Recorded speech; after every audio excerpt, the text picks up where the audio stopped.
Hello and welcome to our webinar, Pride is Better Together, an RRT and GNCRT collaboration core list. The RRT and GNCRT collaboration, back one slide, please. Collaboration core list was a year-long joint effort between the Rainbow Roundtable and the Graphic Novels and Comics Roundtable to create a list that recognizes the best published graphic novels by and about LGBTQIA plus people for all ages and in a range of genres with diverse characters and stories. So we're very excited to be highlighting it today. My name is Jenna Newcomb. I am an adult services librarian with the Thousand Oaks Library, and I was also one of 14 members who worked to put together the original RRT and GNCRT collaboration core list.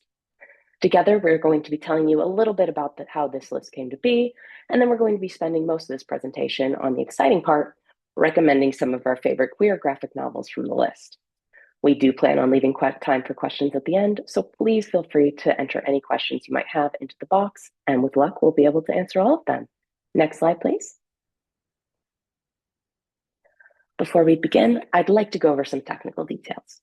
Links to today's slide presentation and title list were included in the reminder email you received from Zoom 1 hour ago. To download them, please open that email, scroll to the bottom, and click on the links located there. If you have any trouble accessing these materials, please contact us at webinars@booklistonline.com.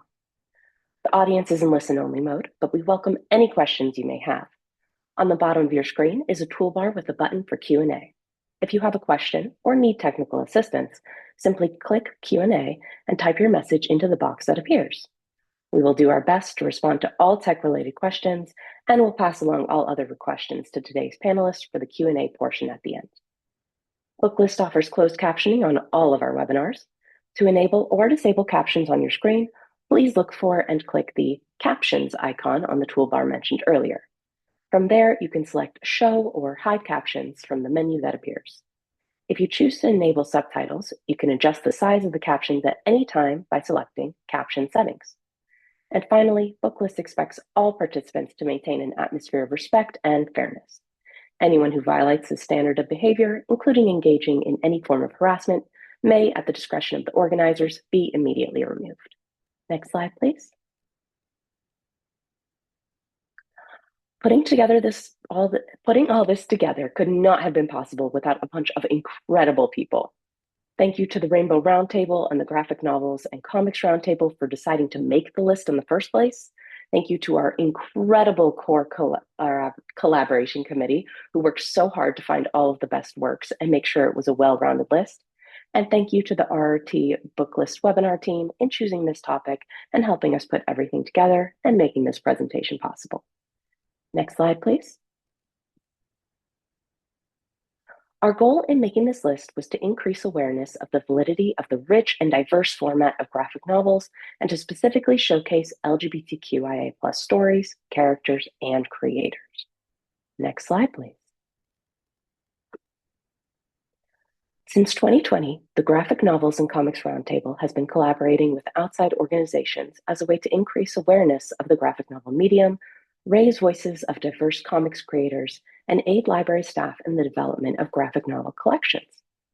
In 2020, 2021, and 2022, they partnered with Black Caucus ALA to highlight Black creators, stories, and histories. In 2024, they partnered with Reforma and showcased Spanish-speaking and Latino graphic novels. And then for 2025, they partnered with the Rainbow Roundtable, which is how this list came about. The next collaboration to keep an eye out for will be the Asian Pacific American Librarians Association, which is currently being worked on and I believe will come out in 2027. Now, when we were creating the RRT and GNCRT core collaboration list, there were a few elements we kept in mind to make sure the titles fell within the scope of what we wanted to do. Our number one goal was to create an essential list of exceptional queer comics. Outside of that, we also wanted to make sure we showcased a variety of different identities and experience, had titles for kids, teens, and adults, all in a bunch of different genres, and that these books were available to be purchased through library vendors. These core collaboration lists can be useful to library staff for things like collection development, putting together displays, or for performing reference interviews with their patrons or students. So how did these lists come together? Honestly, the process is pretty simple, even though it takes a full year to complete. First, books are nominated. This can either be from members of the committee or from the public. After a bunch of books have been nominated and verified that it fits the scope of our list, each member of the committee reads it. We would then meet and discuss the titles that had been nominated each month. We usually would discuss about 10 comics per meeting, though towards the end we were discussing over 20 titles at a time. At the end of the year, after all of the comics had been read and discussed, each member voted for which of those comics they thought deserved to be included on the list. Our list ended up debuting in January 2026 and had 106 titles on it. Now, you've all been very patient in listening to me talk about the process, so let's move on to the really fun bit, recommending books. So without further ado, I pass it over to Sloan to tell you all about their favorite queer graphic novels from the list. Next slide. Hi everyone, my name is Sloan Keesum. My pronouns are they, them, and I am a youth services librarian in the Somerset County Library System of New Jersey, specifically the Manville branch in central New Jersey. And I will be going over a couple of titles from the list that were some of my favorites. Next slide, please. So we are starting off strong with The Ribbon Skirt by Cameron Mukwa. One of the things we talked about as a committee is how the Indigenous North American Two-Spirit identity is often pointed to as an example of a gender that goes beyond man or woman. While searching for a book about a Two-Spirit character written by a Two-Spirit author, we found The Ribbon Skirt. In it, 10-year-old Anang realizes they are Two-Spirit and non-binary, and they want to wear a ribbon skirt to their upcoming powwow. In struggling with their identity and the crafting of their skirt, they enlist the help of trusted elders, local spirits, and even an old friend turned bully who may have a change of heart herself as she joins Anang on this journey. This book was a really great story that also acts as an explainer on the Anishinaabe culture and traditions, as well as the concept of being outside the gender binary. It's about friendship, forgiveness, and becoming yourself even at a young age. I have loved giving this to my elementary school aged kids, and they have always come back absolutely gushing about it. Next slide, please. The coziest of cozy books has now entered the room. Do you all love tea? I bet most of us do because we're librarians. Do you love dragons? Do you love two men ridiculously in love creating found family with two coming-of-age kids? Well, then look no further than The Tea Dragon Society by Kay O'Neill. Our adorable main character, Greta, a little goblin blacksmith apprentice, stumbles upon a tiny tea dragon one day while out in the market. After finding its owner, she is introduced to the world of tea dragon rearing by the elders Heskiel, Eric, and a new friend her age, Minette. Tea Dragon Tea has a special magic to it that lets the sipper see the memories of the people who have raised the dragons. But this magic comes at the price of patience, fortitude, and opening your hearts to the people around you. We love this book for its very sweet older queer couple and the soft, natural exploration of what a found family can look like. Also, we were all super jealous and wanted a tea dragon, and I can only imagine anybody who reads this book will feel the same. Next slide, please. All right, did you love Guillermo del Toro's Pacific Rim, but think, wow, this movie would be better with more women and more explicit politics? Well, we don't have a movie necessarily, but we've got a graphic novel for you. Hannah Templer's got your back in Cosmo Nights. This high-energy, color-popping sci-fi story will have you meeting Pan, an up-and-coming mechanic whose life is turned upside down when a pair of mech-fighting gladiators crash into her life. Cass and Bee fight in intergalactic championships for the right to wed space princesses, but rather than trapping them in unhappy, oppressive marriages, they set them free. Pan, Cass, and Bee meet a whole cast of characters with their own opinions about the oppressive space regime and how to fight it, and it's all to the background of some really cool mech fights. We absolutely love the deep world building, the plethora of sapphic representation, and also, if you didn't hear, the really, really cool mech fights. Next slide, please. We all know and love the magical girl trope. with its beautiful transformation sequences and feminine crime fighting aesthetics. But Max, our hero in Magic Boy by the Cow, absolutely hates it because his inherited powers keep turning him into a girl when he's really a boy. Just as he has done the hard work of coming out and now dealing with the struggle of high school and having crushes, here comes this old family secret that he has to save the world or something. His mom tries to coach him through it, but she only knows how to lean into the feminine side of it all. Max has his work cut out for him as he deals with the pressures of life and death, but thankfully he also gets the magic girl tropes cat companion to help him out. This is a really fun book that twists a well-known trope to make a fast-paced, fun graphic novel focused on being yourself out loud despite pressures from family, tradition, and society trying to crush you down. Next slide, please. All right, who doesn't love a road trip that goes deeply wrong? Especially one with your mother, who, first of all, was never around when you were growing up, who, second of all, won't take no for an answer about traveling with her, and third of all, who still thinks of you as her daughter despite you telling her you're non-binary. Such are the woes of Misha in Love Misha by Askell Aiden. Therein, Audrey's road trip has them breaking down in the middle of nowhere and suddenly entering a realm of spirits with shifty, Ghibli-esque creatures that seem to understand Misha's identity more, but may not have their best interests at heart.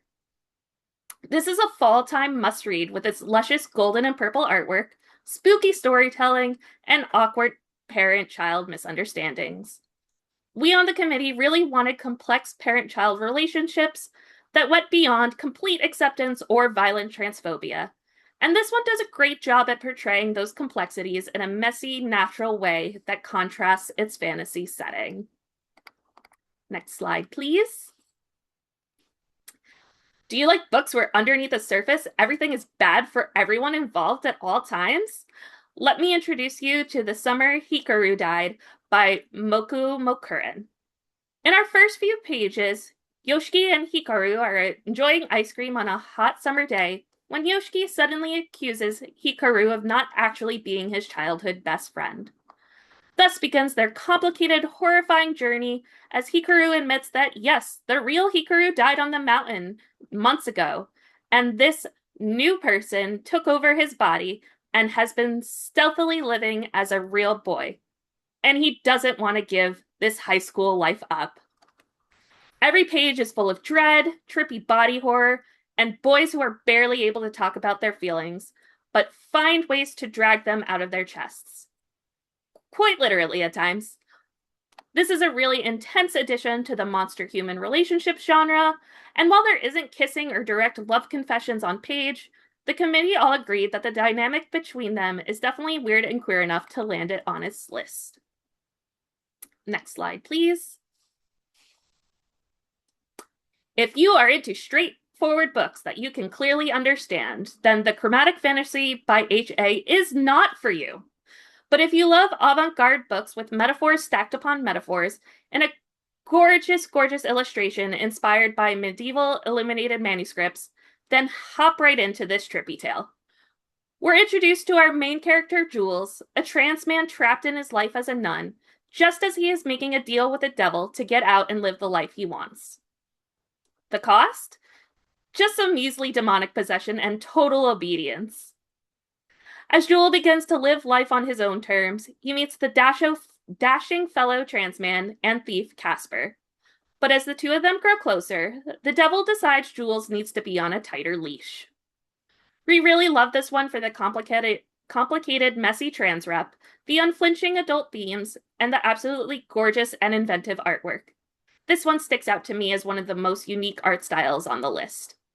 Amongst the big-name publishers on this list, we wanted to include some indie publishers, and The Chromatic Fantasy is definitely a twisty tale we were happy to add from one of those publishers.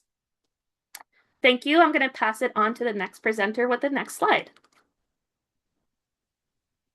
Okay, I think I'm pretty sure I was up next. So, hi, my name is Peggy Greisinger. I am the head of cataloging and metadata at the University of Notre Dame.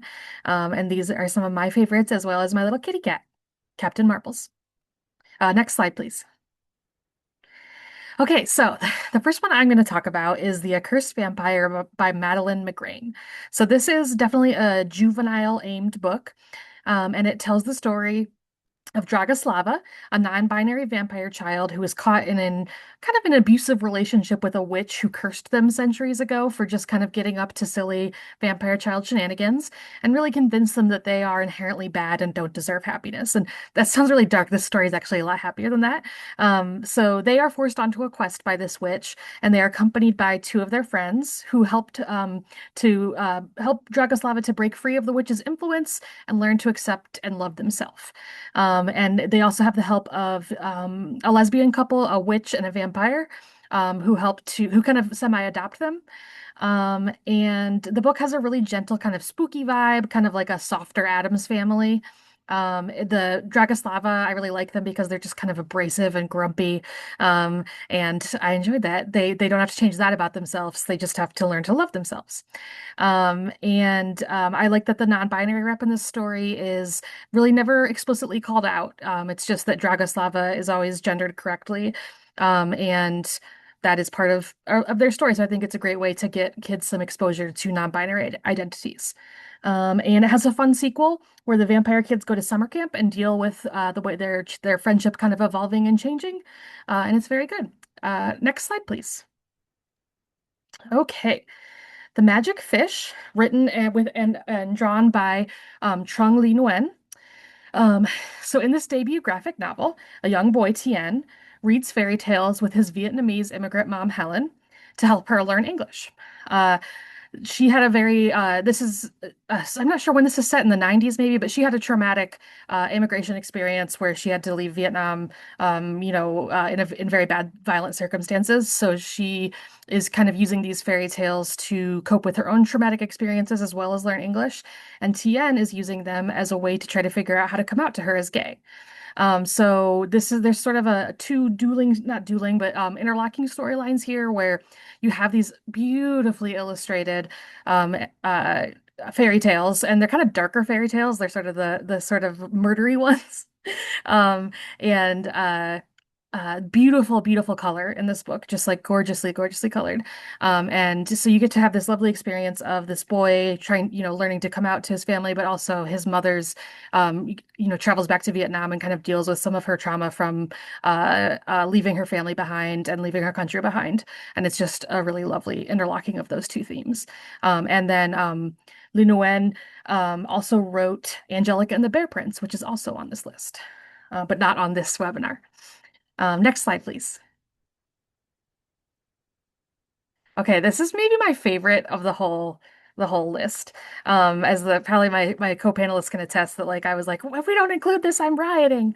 But luckily we didn't. I didn't have to riot. This is Shadow Life, written by Hiromi Goto with art by Anju. And the premise of it is that 76-year-old Kamiko is placed into assisted living by her loving but concerned adult children. When she discovers that death is literally haunting her and ready to pounce, she escapes to live in a secret apartment in the city and enjoy the life she has left on her own terms. Death follows her, and she has to fight it off using things like salt and an old vacuum. And this happens early in the book, so she stuffs it into her vacuum and keeps it in there. But some little bits of it start to creep out and mess with her life. But one of them turns into, or one of them is a little like sort of like becomes her little pet almost, and that's one of the most delightful parts of the book. He's like a little bit of death that fell off, but is actually a really cute little fluffy cloud shadow thing. So throughout it all, Kumiko refuses to apologize for who she is. She's very abrasive. She is not willing to change for anybody. And she refuses to water herself down or make herself more palatable to others. She also is a determined queer elder main character, and we don't see that a ton. So we were really excited to include this book for that representation. Next slide, please. Beetle and the Hollow Bones by Eliza Lane, another one of my absolute favorites. These are all my favorites. Um, Beetle is a 12-year-old goblin witch who regularly skips out on her magic lessons so she can hang out with her best friend Blob Ghost at the mall. And when I read this story, I sent a message to the group that said I would die for Blob Ghost. And I stand by that. Blob Ghost is, if you read only one book and just read this one and adore Blob Ghost. He's so cute. Actually, I don't know their gender. They're so cute. Um, Beetle's former best friend, Kat, shows up on the scene as a glamorous, famous sorceress in training and brings to the fore all of Beetle's insecurities about Beetle's seemingly unglamorous, earthy goblin magic. She isn't even that good at the goblin magic yet, so she has a complex about the type of magic she has, and she's not even that good at it yet. Um, when Blob Ghost's afterlife is threatened, when Kat's mentor schemes to tear them all down, Beetle has to learn to work with Kat to save her friend and embrace her own magic. So I love the way that Blob Ghost is, in a lot of ways really insignificant, but Beetle cares about them and is determined to save them, and the power of their friendship and their relationship is just as important as any other relationship in the story. And Blob Ghost is sort of like shown as deserving that love and care, despite being this really small little mall ghost.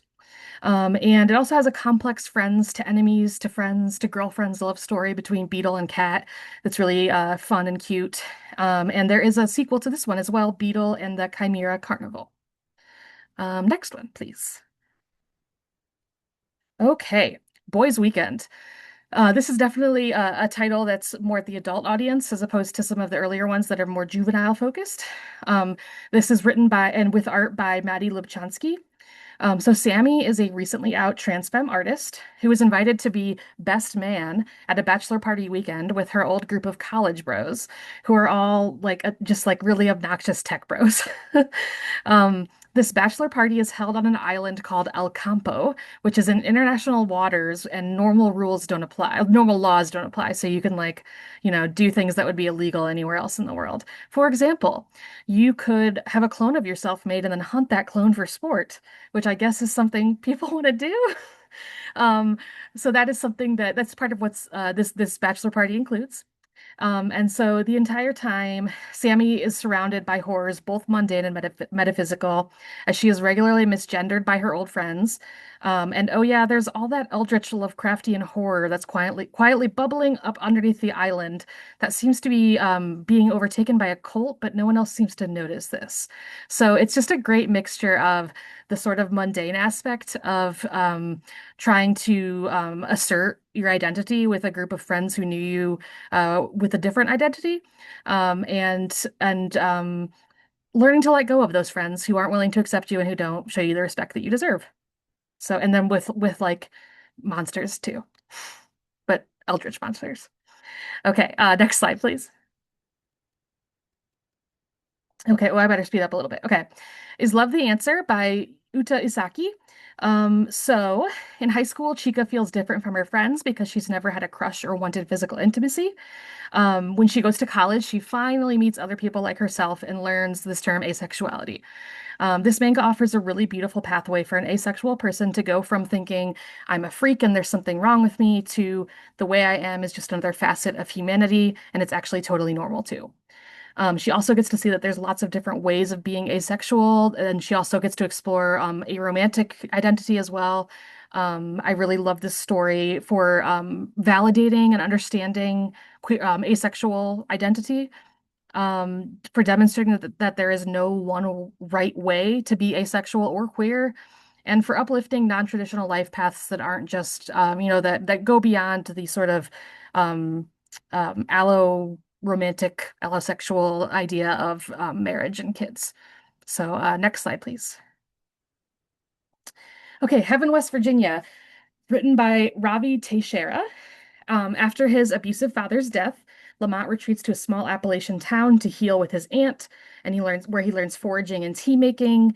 Lamont viewed his father as a monster, but he's constantly hearing from people that his pastor father was just the greatest man and such a great guy. So he has to deal with this kind of dissonance. While he's trying to come to grips with this, he is also being stalked by a terrifying creature that hunts him in the woods, and seems somewhat dad-shaped. In addition, he begins a burgeoning romance with a charming local cowboy, and he has to confront his grief, trauma, and the lingering darkness. So this is a really dreamlike exploration of grief.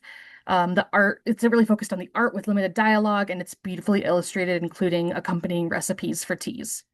Next and last slide, please. Last for me. Okay. So, A Queer Prisoners Comics Anthology.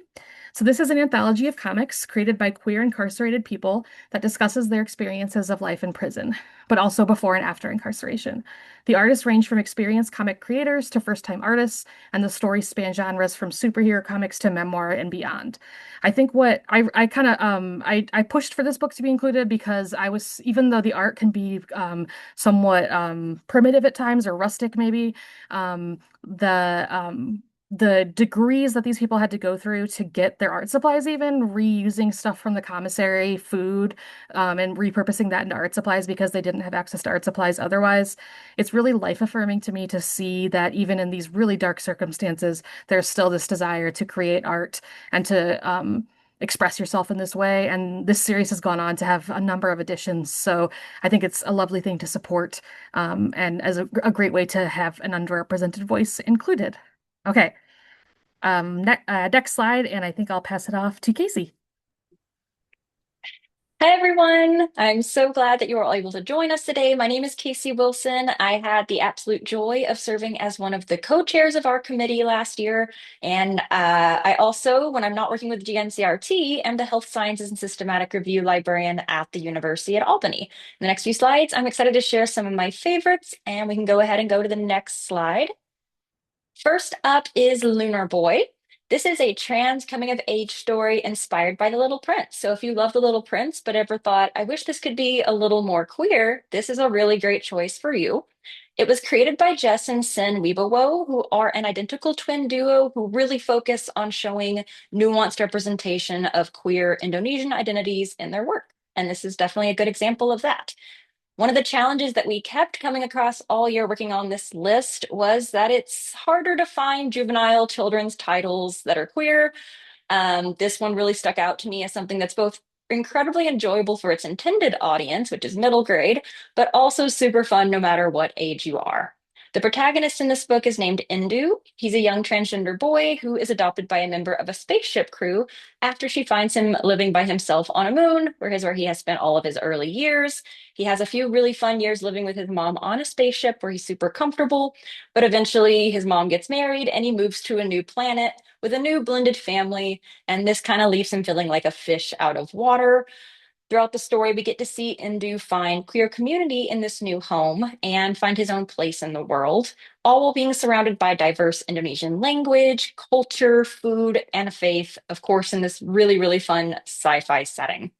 Some of the things our committee really, really loved about this book, it's absolutely beautiful art with bold colors.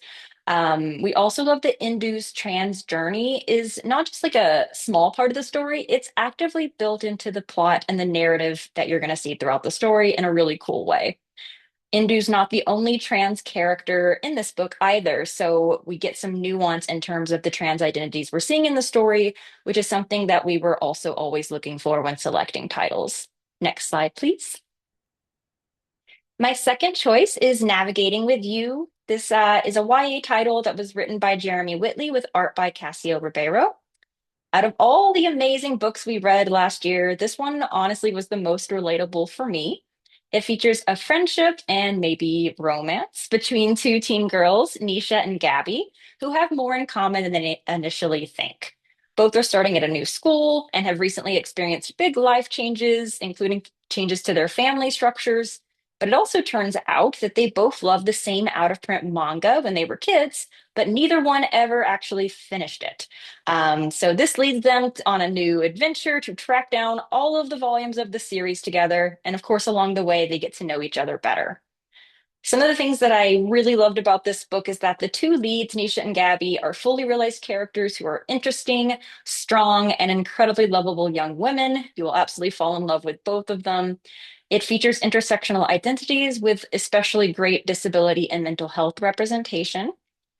It also, one of the really cool things about the art in this book is that it's a full color book when we're learning about Nisha and Gabby's story, but we also get to see snippets of the manga that they're searching for, Navigating Nozumi, in more traditional black and white manga style. Both art styles the artist does a wonderful job with, so that's really delightful to see. It also perfectly captures the experience of trying to track down out of print media, whether that's manga or books, whatever that might be, and kind of how exciting it is when you find that issue or volume that you've been missing. The second volume is coming out in October, which I'm very excited to read later in the fall. And we can go on to the next slide. My next choice, going to change gears a little bit into one of our adult titles with The Nice House on the Lake, the deluxe edition. This is a book written by James Tynan IV and illustrated by Alvaro Martinez Bueno. We had several Tynan books on our list. He's definitely had a lot of representation on the list, all with unique reasons from the committee for why we wanted to include those titles, but this one is my personal favorite. It's an adult series that masterfully blends horror, sci-fi, mystery, and dystopian genres. It also has a really large cast of characters with switching POVs between these characters. So you really get to see the story from a lot of different angles. And to kind of introduce what this book is about, imagine this. A mutual friend has invited you and 9 other people to a free week-long getaway at a beautiful lake house. Some of them maybe you know from high school, some from college, maybe you don't know them at all. It sounds great, right? If it's free. But what if your host was actually keeping secrets, was super suspicious, and maybe you and your new housemates can actually never leave this vacation? If that sounds interesting to you, this might be a series that you would enjoy. The deluxe edition includes the entire first arc of the series, so it's kind of a nice packaged first part of the story. But this is an ongoing story. There's a sequel called Nice House by the Sea that is still ongoing, that I'm super excited to see what happens next, because this is absolutely a story with twists and turns that keeps you guessing and wanting to know what happens next. It's very tense and exciting and hard to put down, but I highly recommend it. And we can go on to the next one. All right.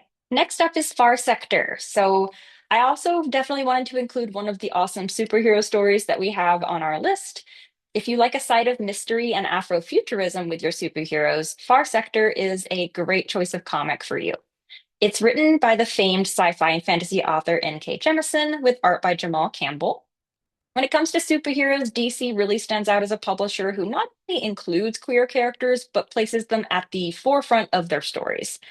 When you look at our list, you can really tell this because we have a variety of exciting DC superhero titles for both teens and adults, and this is one of our adult titles. Far Sector features a Green Lantern, Jo Mullein. She's assigned to protect a faraway world called the City Enduring as her first job as a Green Lantern. That's home to 3 diverse races that have a pretty violent and turbulent past with one another, but they have dealt with that by manufacturing a virus that wipes out all of their emotions. So they've had a lot of centuries of things going pretty well. Unfortunately for Jo, she arrives on the scene, and now there's been the first murder in 500 years, and it's her job to figure out how that happened and who did it. So Jo is a hero that you really want to root for as she is navigating this situation. Before she became a Green Lantern, she was a soldier and a New York City police officer. And she's also a Black American woman. So those inner spirit experiences really go into her perspective and take when she puts on the mantle of the Green Lantern. She's also very queer on the page, having relationships with people of various genders, which is great to see. So it's a great choice for library collections. It's all in one volume, which is always nice to have if you have limited shelf space. So, and it's exciting and a complete story within that one volume. Even after reading a lot of comics by the time we got to this was one of the ones our committee members kept saying that they wanted to recommend and gift to basically everyone they know. Next slide, please. Next up, we have The Guy She Was Interested in Wasn't a Guy at All, Volume 1. This is a manga that by Samiko Arai. And as you may have noticed from hearing some of the other recs in this webinar, our committee also really wanted to celebrate the absolute plethora of wonderful queer stories told in manga. This is an ongoing manga that is delightfully nicknamed the Green Yuri by its fans, thanks to the copious use of a very signature shade of green that you can see in the slides, rather than sticking to more traditional black and white illustrations. It's a fun and visually appealing take on the Yuri or girls' love genre. The story centers on 2 girls, Aya and Mitsuki, who are in the same class, and they don't start out as friends when the manga starts, but they eventually start bonding over a shared love for classic rock music, which none of their other classmates have in common with them. Aya also has a crush on a record store employee who doesn't realize that it's actually Mitsuki, who prefers to dress androgynously when she's not at school. As the girls become closer and closer friends and bond over music, though, it gets harder and harder for Mitsuki to keep that secret identity, well, a secret. The manga is a great choice for readers who like Yuri, pretty artwork, slice of life stories, romance, fashion, or of course, rock and roll. It hits on comfortable tropes if you're already a fan of Yuri, but it also provides its own flavor of story with the really cool artwork and the constant references to rock music. Our committee also loved it. This is a really approachable example of the genre that you can jump right into, whether you are a seasoned Yuri veteran or just getting started with it. Next slide, please. Next up, we have 80 Days. This is another adult title by A.C. Esquerra. For me, this book is really the one on the list that stuck out as a hidden gem that I was completely unfamiliar with before working on this list, but I am so glad that it got nominated and I was able to read it because I worked on the list. It's an adult alternate history that has themes of rebellion against fascism, the beauty of flight in airplanes, and romance in the midst of war. It really would have a lot of appeal for fans of Studio Ghibli, particularly if you liked the film Porco Rosso, which has similar themes, but maybe in a slightly less dark setting. The premise of this book is that we have a talented pilot named Jay, who is very kind of serious. He's kind of the grumpy and our grumpy sunshine arrangement that we have going on in this book. He lives in a world controlled by a fascist government known as the AVO. And as a pilot, his occupation gives him a pretty high status in society because their society is all based around flight. This kind of gets thrown into disarray, though, when he meets Fix, a charming thief and radio whiz who is actively rebelling against the same government that is employing Jay. So they get to know each other better, maybe start to fall in love, and Jay has to really decide where his loyalties are going to lie. The artwork in this is a huge selling point.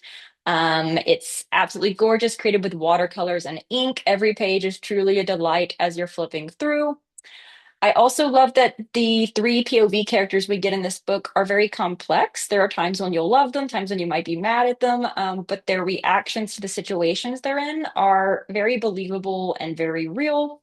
Some of the stories told through flight logs and letters, which makes for a really immersive reading experience. And ultimately, it's just a great book for readers looking for complex stories about war, romance, fascism, or if you just want cool airplanes, this is also a good pick for you.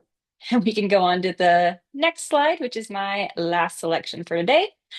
I also wanted to make sure to throw in a nonfiction title. I've had a lot of great fiction, but we had some great nonfiction on the list as well. This one is called Trans History from Ancient Times to Present Day.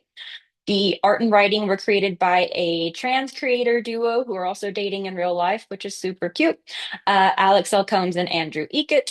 If you've ever read up on some of the really cool folks from transgender nonconforming history and thought to yourself, wow, I wish there was an accessible introduction with all of this cool information in one place, you are now in luck because this is the book for you. I love that this is a well-researched history that covers honestly so much ground throughout history, but it does so in a readable, accessible package, and it doesn't overstay its welcome. It's illustrated in really bright and fun colors as well. Most of the nonfiction graphic novels on our list were memoirs about really cool individuals, but this takes a different approach as more of a history book that's looking at trans life's past and present. One of the really cool decisions the authors made was actually in doing interviews with trans activists and scholars who are currently doing the good work and including those illustrated interviews at the end. So you really do get to see trans individuals from history, but also people who are doing cool things right now.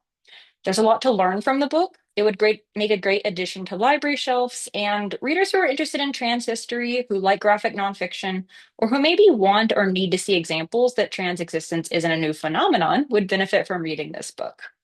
One of the things our committee also pointed out is that this really carefully handles historical identities without adding labels that maybe those individuals would not have labeled themselves with. So they did a really good job of not making assumptions. And that's my last book. I'm going to throw it back over to Jenna for their picks. Hello again, everyone. I'm very excited to talk about some of my favorite titles from the list. Alrighty, next slide, please. First up, I'd love to tell you about Check Please by Ngozi Ukazu. Check Please is basically what if heated rivalry, but the protagonist was a closeted cinnamon roll who just joined his college hockey team and is terrified of checking, which involves purposefully crashing into players on the other team. And his love interest is the team captain, who happens to be the son of a famous hockey player and has a massive chip on his shoulder. Told in a vlog style, our main character, Biddy, chronicles his struggles, triumphs, and the many, many baked goods he makes for his teammates. The story is complete with 2 volumes, though we have a surprise third spin-off volume coming out this year. Check Please is a fantastic mix of humor, heart, and if found family is your trope of choice, you do not want to miss it. All right, next slide, please. Next up, we have Nimona by N.D. Stevenson. Nimona is a queer classic and tells the story of a shape-shifting girl who bullies a local supervillain into making her his henchperson. Set in a sci-fi medieval-inspired world, Nimona starts out newspaper comic-style silly and ends up ripping your heart out with all of the feels. This comic asks the question, are the heroes really heroes, and are the villains really villains? This is a standalone story that gives the impression of an epic fantasy, so it gives that long story satisfaction while taking up a minimal amount of shelf space, which is always good. You also might be familiar with the movie adaptation that came out in 2023, which is also phenomenal. I highly recommend reading the graphic novel and then watching the movie afterwards. The graphic novel was written before the author realized he was transgender, and while it contains many queer themes, it does fall on the more subtle side. The movie, on the other hand, was created after the author realized he was trans and is much more overt in its LGBTQIA plus content. The transition of the story from comic to movie honestly feels like a coming out allegory all on its own. This story is a classic for a reason and a must-have for any collection. Next slide, please. This is one of my absolute favorite underrated queer manga. I Want to Be a Wall is written and illustrated by Honami Shirono and tells the story of an asexual woman and a gay man who end up getting married to fulfill their family's expectations. This manga is so unique in that it shows a different way to create a family, one that doesn't include romance, but does include love and care and the necessity for communication. The main characters are so adorable and awkward. The main female lead, Yuriko, loves boys' love stories and is a complete otaku. And the main male lead, Gakurota, is forever pining after his straight best friend. And both characters just want to be good spouses to each other, but have absolutely no idea how to go about it. Also, fun fact that's included in the manga notes, the term asexual in Japan most commonly refers to someone who is both asexual and aromantic. So we have some aromantic representation happening in the book with Yuriko as well. This series is complete at 3 volumes and also is available through Comics Plus if your library offers that service. I Want to Be a Wall is a great recommendation for people looking for quiet, slice-of-life stories that focus on creating a family that works best for you. Next slide, please. If you've ever read Jane Austen and thought it should be more queer, may I present I Shall Never Fall in Love by Harry Connor. I feel like the author described this book best themselves with the blurb on their website. I Shall Never Fall in Love is a rom-com inspired by real queer history and a mashup of several Jane Austen novels at once. 3 friends are coming of age and expected to be finding rich husbands. They are definitely not doing that. While it is definitely a romantic comedy, this book also doesn't shy away from tackling issues of class, race, sexuality, and gender. If you have any readers who love historical romance novels but are interested in branching out into graphic novels, I Shall Never Fall in Love would be a fantastic recommendation to hand them. This is one of the few graphic novels I've read that has the same beats and feel of a romance novel.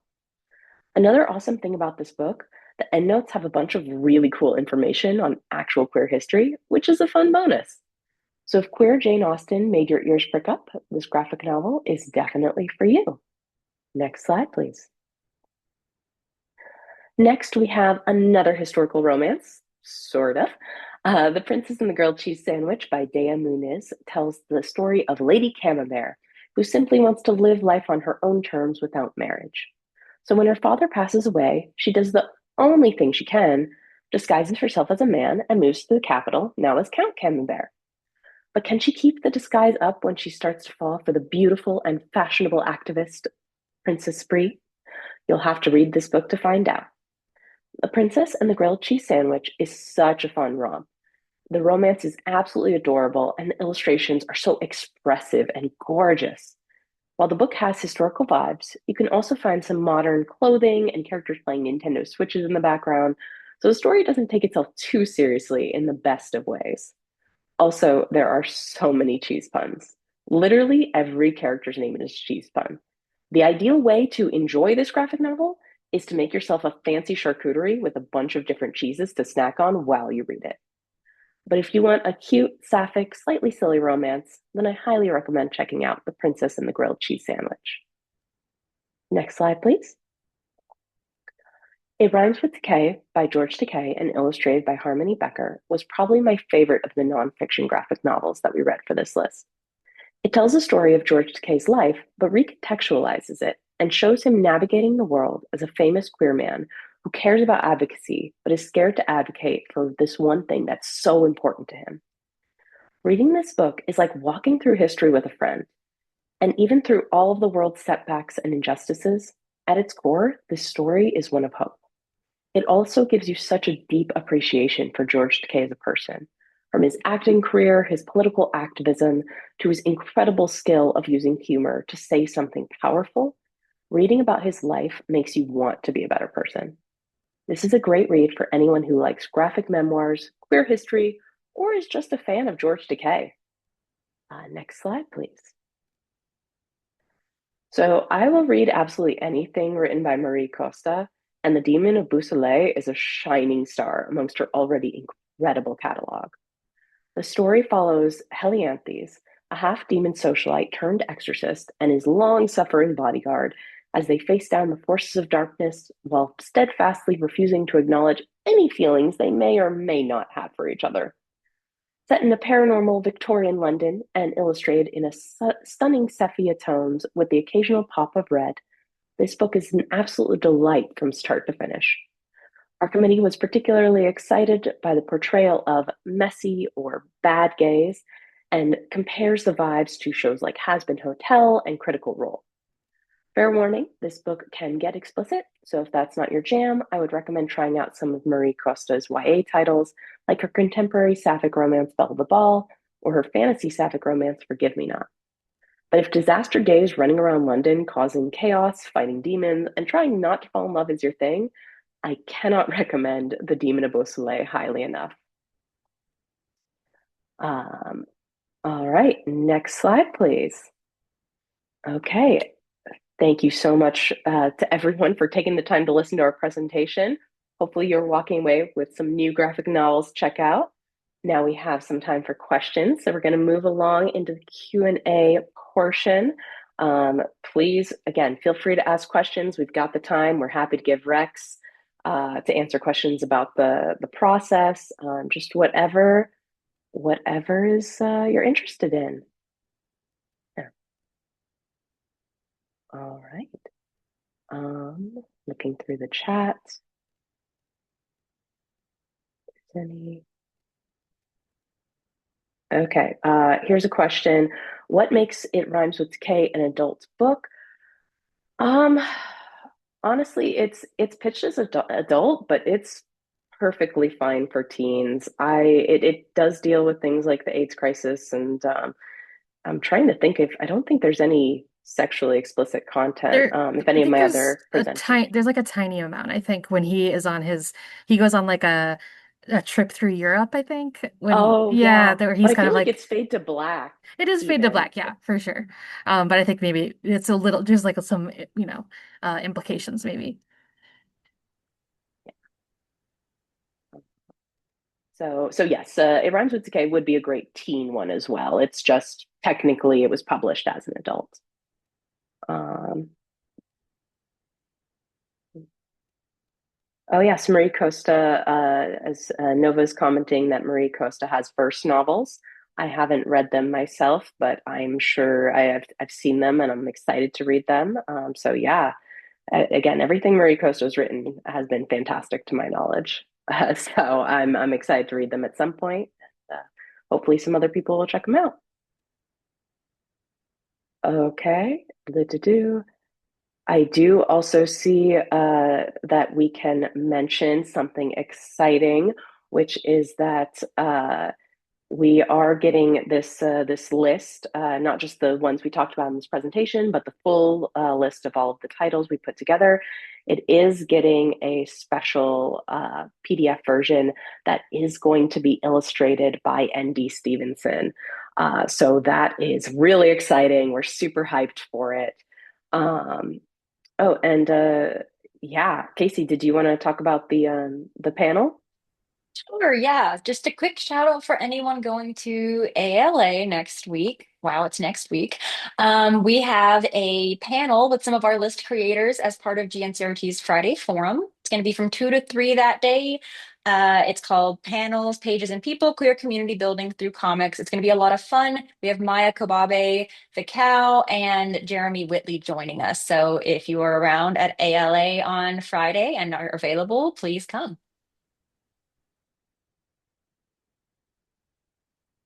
All right.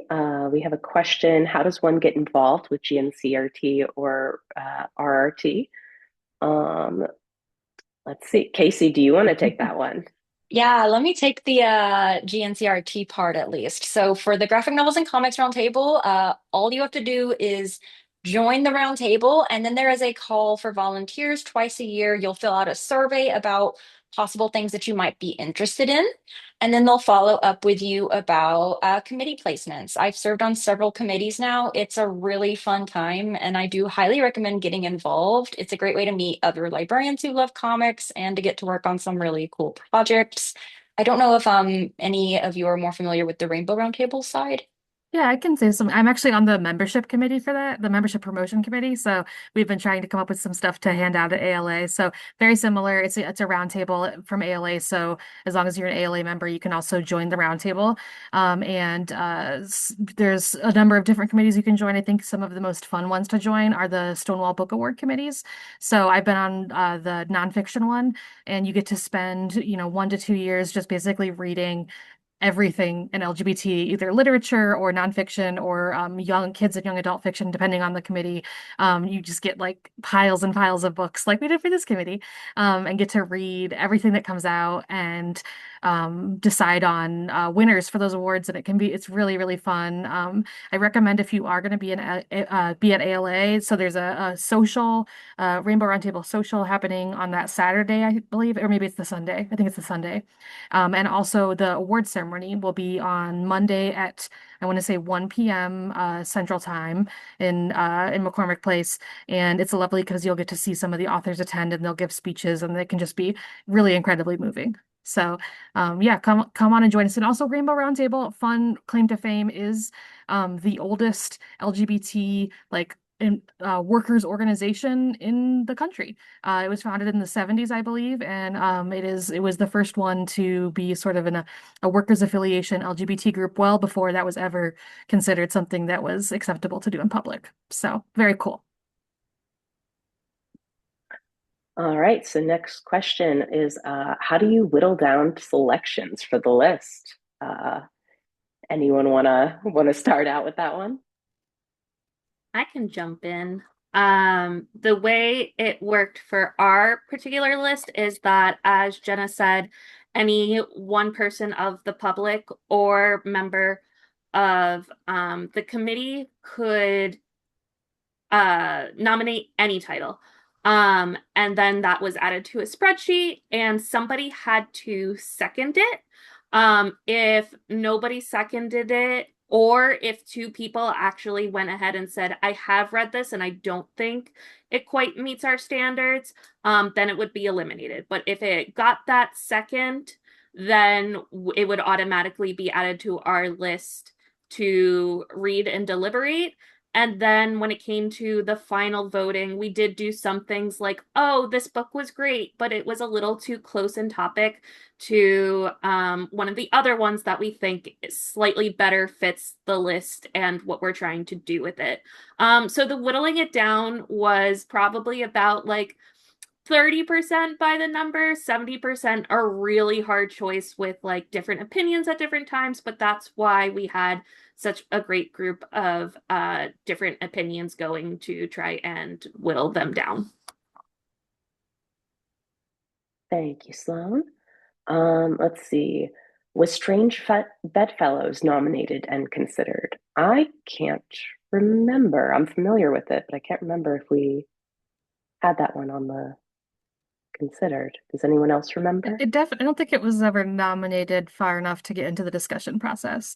But the great thing about this list is that the idea behind it is that it will be revisited. Mhm. Yeah, I think that question just popped up. Yeah. Will this collab be recurring? Yes, that is the idea behind it. What is it, like every 5 years or something, Casey, or maybe more often than that? Yeah, around that, as we're getting more and more collaborations going with GNCRT and other roundtables and organizations, they do want to revisit them on a regular schedule. As we saw probably in the introduction, Bacala was 3 times in a row at first because that was the only one, but now I think at least every 5 years they'll probably want to return to these ones that are happening now and get them updated. One of the things that we kept coming up on this list is there are a lot of really great queer graphic novels. Yes. There are so many. So And only so much yeah. time that we had. Yeah, so it actually kind of made us feel better, I think, because we were like, okay, this isn't like the end, and then there's never another queer graphic novel that gets recommended. Okay, looks like we have time for one more question. So I do want to go with one that I'm seeing that I do want to answer, and I want to hear other people's answers as well.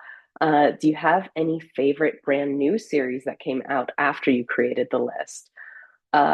Hello Sunshine by, I believe it's Keezy Young. Oh my gosh, this is such a fantastic graphic novel that is centered around queerness, but also disability. I believe the story, it's like a horror type story about a boy who goes missing, who the main character, there was starting to be like a sort of romance between the two.